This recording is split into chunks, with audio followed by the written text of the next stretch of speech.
Order and chaos. With the new data pack via the masses, Wayland has brought a judge for order, and Wayland will handle the rest, the chaos.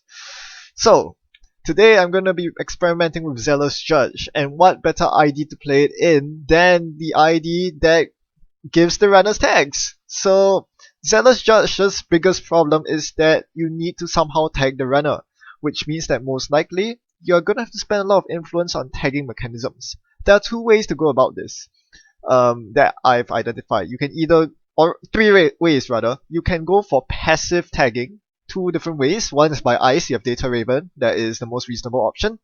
The other option I'm using here is a passive tagging of Snare. Now, I really prefer Snare because Ice is rather irrelevant nowadays with all the Ice destruction and you cannot rest Ice. So Snare still protects your deck against a lot of runners. Your third option is active tagging mechanisms. I have one Seesaws in my deck, that's about it. And with Argus security, if you decide to take the tag instead of suffering the 2 meat damage, the judge might impose a sentence upon you. And up on trial today, the defendant, Kate McCaffrey. So, let's play some supermodernism with the Zealous Judge. I keep my opening hand because it is very aggressive. It has 2 money agendas, a money card, and an end run ice. So, if you have read any sort of Argus supermodernism write up by one of the best supermodernism players out there, Seamus, all the way from Scotland, who took down his own regionals, earlier last month, I believe, you would know that this is one of the best opening plays you can possibly make against someone that's not running Account Siphon. And the run ice on remote and attempt to score Oaktown on turn 2. So this is a very strong play because chances are the opponent hasn't got the breaker they need to get past the server, and even if they do, they have to take the tag or suffer 2 meat damage, both of which are very unpalatable options. So usually the first Oaktown will go uncontested, and that is very important to get you up to as many points as possible before the runner completely sets up. Now my opponent plays a day job here, which is very curious. But by playing that, my opponent did not draw cards, my opponent didn't hit HQ or R&D. This telegraphs that my opponent does not have indexing or Maker's Eye or Account Siphon. I don't have to worry about any of those cards, so I can choose not to play the ice in my hand and go for the hostile score instead. I can play the ice later on my next turn, and that will be better because then I will have a clearer idea of where to put my ice. Archer placement is super important this game. In every game, in fact. Placing it on the wrong server basically will cost you your entire game because it's by far your best piece of ice. In fact, it's one of your only few non-binary ice. So I decided to go for the Zealous Judge remote. Dedicate my Archer to the Zealous Judge remote. So, with Zealous Judge, you actually want 2 remotes. One scoring remote and one Zealous Judge remote. You cannot leave either your agendas or your Zealous Judge undefended. So this is why I chose to do so. And you need to properly defend at least one of them. Usually the Zealous Judge, because that can just outright win you the game if your opponent cannot trash the Zealous Judge. Alright, so the idea is this. The moment my opponent decides to hit a snare on R&D or try to contest one of my scoring remotes to fetch an agenda and decides to take a tag, the Zealous Judge activates and the runner is put on a ticking time bomb. They have very few clicks left to run their Zealous Judge remote and trash the Zealous Judge before I get to use it next turn. So that's the whole point of this deck. It's kind of like Jinteki Glacier. Click compression. Given lots of clicks like a Hyperdriver turn, you can easily contest a Caprice remote. But if you are click compressed, say there's an enhanced login protocol or you're up against replicating perfection, you have very few chances at that remote. Same deal here. With Zealous Judge, I'm giving my opponent fewer than 4 clicks to react to the Zealous Judge, and if they don't react in time, they are going to be sentenced and smited to hell and back. And you bet I'm packing a lot of hell, not just Scorched Earths. I have 2 Traffic Accidents, both of which I've drawn already. Playing Traffic in this deck is kind of risky. Maybe I should only play 1 copy of it. Trouble is, the only way of multi-tagging the runner is either if they float tags or they play Account Siphon, both of which are very unlikely against Argus, or most likely you get to inflict 2 or more tags with Zealous Judge. So if you can do that, then the Traffic Accident turns on. I feel that it's quite important to run Traffics because you cannot guarantee the consistency of Scorched Earth. And sure, you have Consulting Visit right now in Wayland, but it's a double, so you cannot Zealous Judge, Consulting Visit for Scorched Earth, and then play a Scorched Earth from your hand. So this is why I prefer playing Trifect Accident, because it gives you an easier time to flatline runners. Also, it makes it easier against anyone who's running IFAC Words, because I'm not running Salem's Hospitality. I don't think I have enough yellow cards to import Salem's for free. Now my opponent completely shows his rig. He's playing Gingerbread Panchatantra. So immediately, the bad pub is pretty useless because, basically my opponent's not going to be taxed out because she has a 4 strength Gingerbread with Dinosaurus. So with the bad publicity making runs basically free, the only thing I can tax out at this point is the number of Panchatantra's Kate has. So for each piece of Enderun ice I have, that's 1 Panchatantra I can tax. The more ice I have, the better. So I need to start funding my Enderun ice. The good news is, because I've been rushing so quickly and drawing all my hostiles in quick succession, while my opponent isn't able to challenge my R&D, I'm now up to 5 points, and my opponent must do silly things like running my face down cards, such as this Zealous Judge right here. I'm forced to rest the Archer, bringing me back down to 4 points, but I get to tax my opponent out a fair bit. She can choose to use Gingerbread or Deus Ex. In this case, she whips out the Deus Ex for free and sees a Zealous Judge. So the plan is good. Yep, the plan is busted, but this makes things very scary for her. So, however, I'm not out of the woods just yet. Even though I'm well ahead in agenda points, my opponent is well set up right now and can easily bust through any of my servers because she has 2 Panchatantras. So I need to actually play very carefully here. I cannot afford to just throw an Oak Town and into a 2-ice server and expect the runner not to run it. Of course, she will run in and she will be able to fetch the agenda for cheap. So this is why I cannot play the Oak Town here. What I do here is to play the Double Jackson, 1 in a remote, 1 in another. With 3 pieces of ice spread between the 2 remotes, amongst the 2 remotes, shall I say, she needs 3 Panchachantras to get through all the ice. Or in this case, she plays a Sharpshooter. That works as well.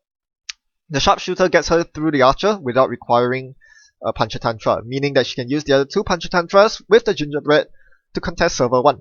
And into server 1 she comes. So this is basically huge bait right here, Double Jackson. I can let her trash both of them, and she's not going to be very happy when she reaches the base of the server.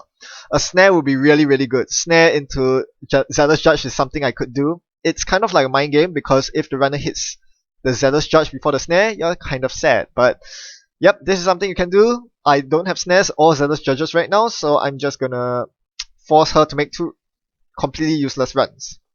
Now I've drawn to Scorched Earth, that's good news, but I cannot flatline her. She's on 5 cards. I have the money lead, but I can't Seesaws into Scorched Earth into Traffic because I cannot slap 2 tags with Seesaws.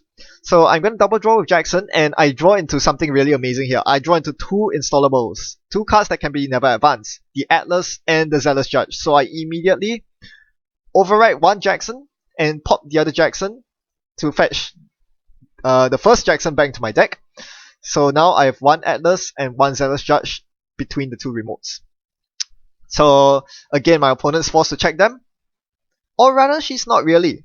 Because I sacked the Archer to the hostile takeover to Archer, I'm back down to 4 points. I'm not on match point. My opponent can actually afford to let me score an Atlas. There are no more 2-1s in my deck. There are no more hostile takeovers in my deck. So really, my opponent should not be running at this point. She can afford to let me get 1 Atlas. Or she can afford to just check 1 remote. But instead, she chooses to go all out. She attempts to contest server 2 with 1 click to spare. This is the server I wanted her to check. This is the Atlas server. If she checked the Zealous Judge first, I would be a bit sad because, yeah, I actually want her to steal the Atlas and force her to make a tough choice. Does she take the tag or the 2 meat damage? If she takes the tag, I get to rest Zealous Judge, and she is quite certainly toast because she cannot use the final click to clear that tag and run the Zealous Judge. On the same token, if she takes a 2 meat damage, she'll be down to 1 card in hand, which means that she cannot possibly check my last remote, because if it's a snare, she loses. If it's an agenda, she cannot afford to take the tag or the 2 meat damage.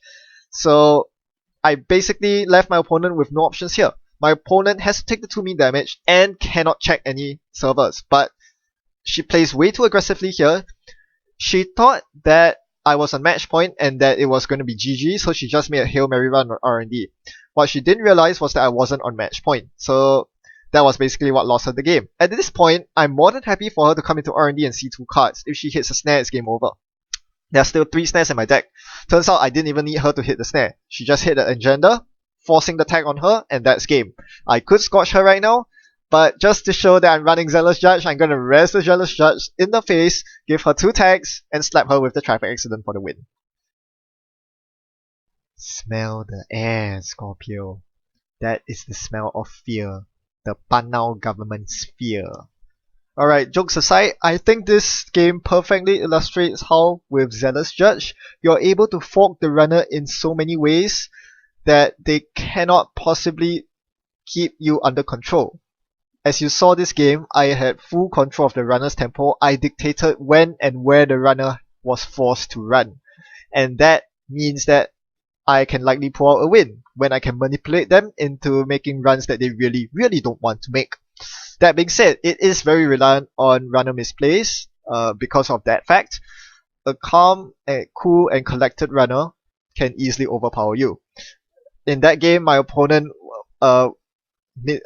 forgot that Archer actually forces me to sack an agenda. Had my opponent remembered that and realized that I wasn't on match point, my opponent would have played differently. The game would possibly have been his. So so not to discredit my opponent or anything, it was just a minor slip up that cost him the game. And this usually is the case with super modernism. It is very reliant on runner missteps, just as with my Spiky Palana deck, or rather mine and James, I should say. So yeah, it's also noted that this, unlike Spiky Palana, this deck needs to go very quickly. You saw the extreme speed at which I got up to 3 agenda points, and then 4, and then 5. Ooh, suddenly I'm on match point. You need to go super fast. If you don't, you're dead. You might as well just concede. This deck cannot go late game. So here's a peek at my deck list. I'll put it in the video description. Poke me if I don't. Basically, the moment you see this deck list, you realize that this deck actually protects itself really well in terms of R&D protection. Even without ice, you feel very safe because in addition to the 3 snares that are latent in R&D, all your 11 agendas are all protected by Argus's ability. So one way or another, if the opponent is playing Maker's Ice or Mediums into your R&D, they have to be aware that they will be losing tempo, not even treading water. They'll be losing tempo to clear the tag, to take the 2 meat damage, etc. And that can't be good for them. It's because of this that, as you see, in most games with Super Modernism, you actually very likely defend your centrals. Unlike most other decks where centrals are the first thing you ice up, the remote comes later. It's the other way around for Super Modernism. You want to rush out agendas, you have no protective upgrades, your best eyes have to go on the remotes and they have to go there early. The Archer on Zealous Judge, this game was a totally right call. Most games you really want your strongest eyes on your remote because in the end you'll be channeling the runner through your remote by forcing them to run on the Zealous Judge, by forcing them to check your agendas, etc. So it only makes sense to have the most taxing, the most dangerous eyes like Archer on your remote. And this is why this deck, I feel, is weakest to very strong central pressure cards. Cards that either have a huge impact or stay on the board and cost you a lot of tempo to deal with. Keyhole especially. Usually you don't have to ice up R&D at all. Even a single indexing won't really hurt you. Sure, they'll avoid the snares, but if they want to steal the agendas, they still have to take the tempo hit. Whereas with Keyhole, they can completely avoid any snare damage and any agenda Argus tax until they really want to by running archives. HQ pressure is also a big problem. You generally want to ice HQ before R&D in most matchups. Against Kate, that's an exception, unless you run into Siphon Kate. I wonder who runs Siphon Kate around here. But anyway, Account Siphon and Lamprey are 2 big enemies to this deck. Especially Account Siphon. It seems unintuitive. But it's always worth it for the runner to siphon you and then clear both tags, leaving you very poor and unable to execute your plan. That's the worst. Well, thanks for watching, and I hope you have gained some insight as to how to play Super Modernism and how you can leverage Zealous Judge in your decks. I hope to see more interesting decks. If you all have any, feel free to share them in the comments. I might want to try them out too. Thanks for watching and happy night running. Goodbye.